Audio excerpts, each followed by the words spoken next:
Today, we're going to talk about the 12 simple and very powerful home remedies that will not only help you prevent hair loss, but also help you regrow the hair back. You know, losing your hair is a devastating experience, and you want to try natural things first before you try medication, simply because there are side effects. So I'm going to show you 12 very effective, very cool things that you can do that are pretty cheap. They don't cost you much money.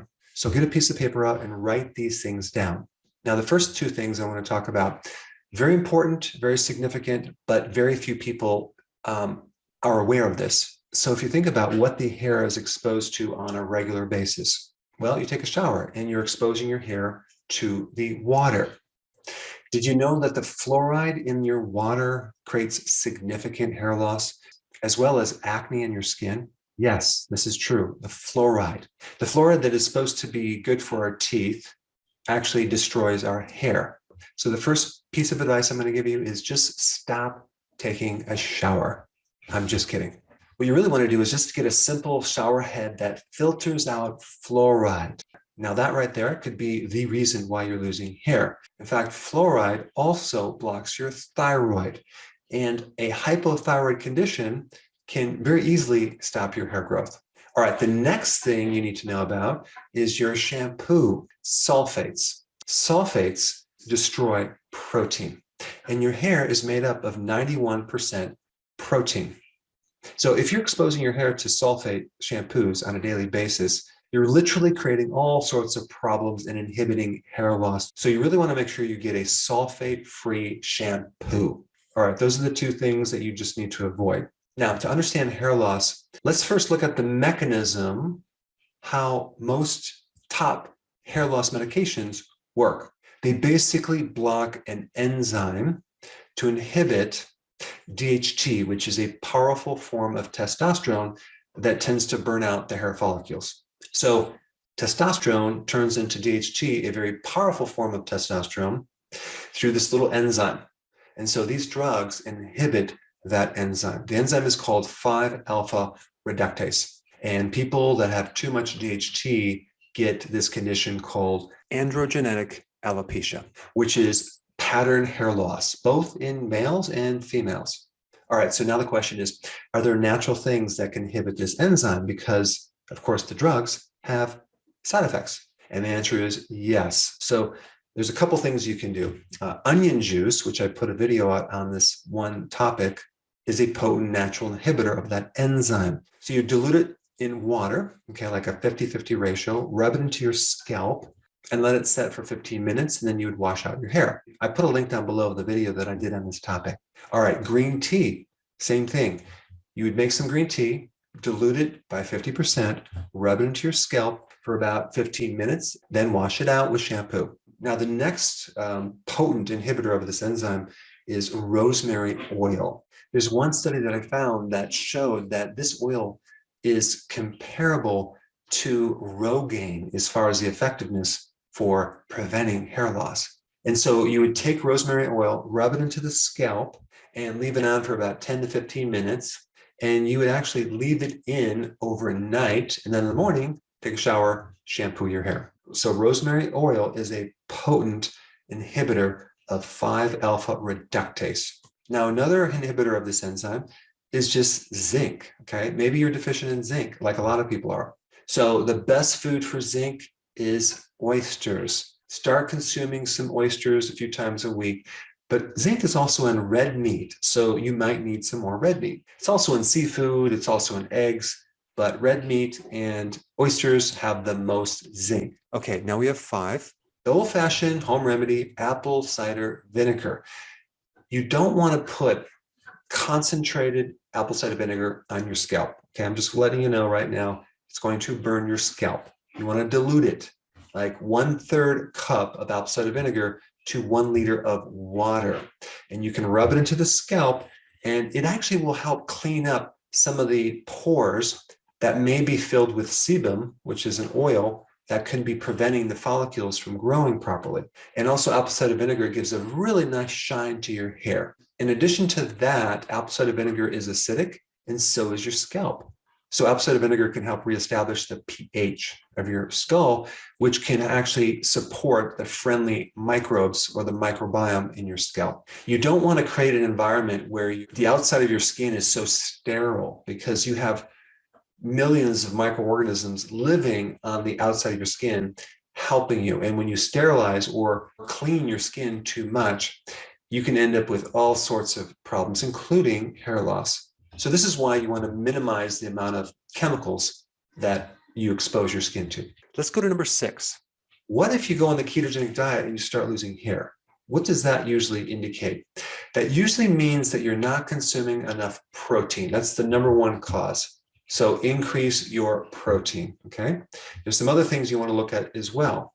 Number 1, trace minerals, especially if you are doing intermittent fasting or fasting with your ketogenic plan, because we are very, very deficient in trace minerals in our food. Trace minerals are minerals needed in very small amounts, but they're very, very essential. So either consuming food high in trace minerals like sea kelp or shellfish or fish from the ocean, and sea salt is a good one, or just get a plant-based trace mineral product, will add more trace minerals to give the hair what it needs to build. All right, the other key vitamins that are needed are the B vitamins. And so there are a lot of links between a B vitamin deficiency and hair loss. So you want to make sure you're taking enough B vitamins. And so nutritional yeast is a really good remedy for that. Just make sure that when you're doing nutritional yeast, that you want to get it unfortified with synthetic vitamins. All right, number 7, cruciferous vegetables.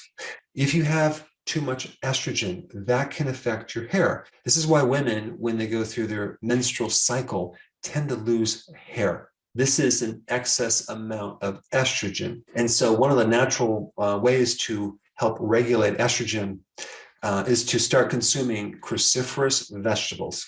Another great way to regulate estrogen would be to take sea kelp, because when you take sea kelp, you get more iodine, and iodine also regulates estrogen. Now, one more side note on that. Let's say you're menopausal and you start losing your hair. That usually is higher levels of cortisol related to stress. And if that's your situation, I put a link down below on cortisol, because that's a very, very important topic. Let's talk about number 8, selenium. Next home remedy would be something to support a hypothyroid condition. If you have a slow thyroid, a lot of times you'll lose hair. And one of the key trace minerals for the thyroid to support it and help convert T4 to T3 is selenium. And the best food for selenium is Brazil nuts and seafood and seaweed or sea kelp. Now, if you do sea kelp, you also get the iodine that's also good for your thyroid. And one note about that, you can have a hypothyroid condition from other reasons that are not related to selenium. For example, you can have high estrogen. Too much estrogen inhibits the thyroid function.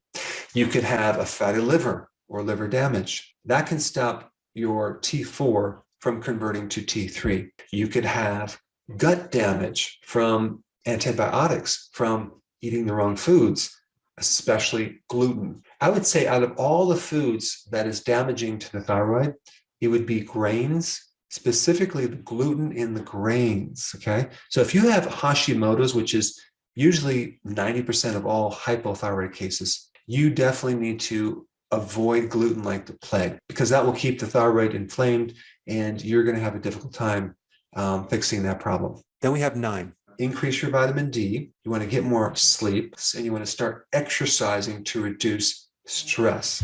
Stress is a huge problem with your hair. In fact, a lot of people, if you ask them, when did you lose your hair? After an emotional, stressful event, because you're spiking cortisol, and cortisol is very damaging to proteins. Now, a couple things you can do if this is your situation. Start taking more vitamin D. In fact, you just need to be out in the sun more if you can do that. Now, if it's winter, it's going to be a hard time, but more vitamin D can greatly, greatly help your hair and lower your stress. Vitamin D3 can act like a natural cortisol hormone. but without the side effects. It does very similar things. It's an anti-inflammatory. So to reduce stress, you want to increase your vitamin D and or expose yourself to sun.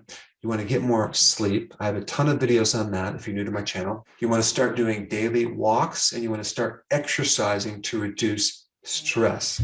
All right, number 10.